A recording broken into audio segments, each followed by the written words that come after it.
যিসকল শ্ৰমিক দিল্লী হাৰিয়ানা ইত্যাদি অঞ্চলসমূহত বিভিন্ন উদ্যোগ আৰু অন্যান্য অসংগঠিত সেক্টৰত কাম কৰে বা তেওঁলোকক শেহতীয়াকে কিছুদিনৰ পৰা বিভিন্ন থানায় বা পুলিচ বিভাগে উঠাই নি কাগজ পত্ৰ চেকিঙৰ নামত তেওঁলোকৰ নাগৰিকত্বৰ পৰীক্ষাৰ নামত তাতে দেখা গৈছে যে বিভিন্ন হাৰাশাস্তিৰ সন্মুখীন হৈছে।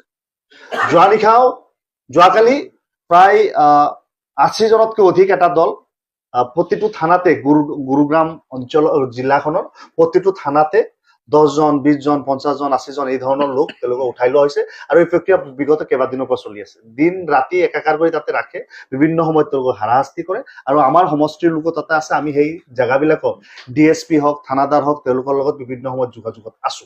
আমি এই ক্ষেত্ৰত অসমৰ মুখ্যমন্ত্ৰী ডাঙৰীয়াৰ প্ৰত্যক্ষ হস্তক্ষেপ বিচাৰিছো যে আমাৰ অসমৰ শ্ৰমিকসকলে যাতে বহিঃৰাজ্যত যাতে নিৰাপত্তা পায় তাৰ কাৰণে আপুনি সুব্যৱস্থা কৰক।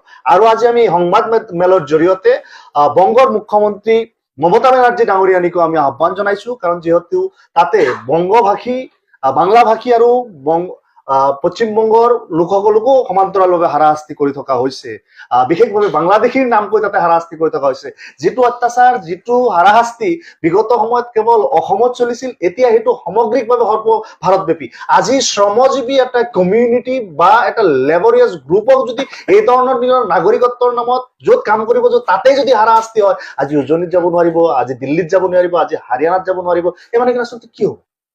গতিকে মানুহ বাচি থকাৰ অধিকাৰ আছে, মানুহৰ শ্ৰম কৰাৰ অধিকাৰ আছে, আৰু সেই অধিকাৰখিনি যাতে সৎ ব্যৱহাৰ তেওঁলোকে কৰিব পাৰে তাৰ কাৰণে অন্তত হাৰিয়ানা দিল্লী অঞ্চলৰ লোকসকলে, দিল্লী অঞ্চলত যিসকলে শ্ৰম কৰিব গৈছে তেওঁলোকে নিৰাপত্তা পাওক, এই দাবী আমি সৰ্বভাৰতীয় সংযুক্ত গণতান্ত্ৰিক মৰ্চাৰ তৰফৰ পৰা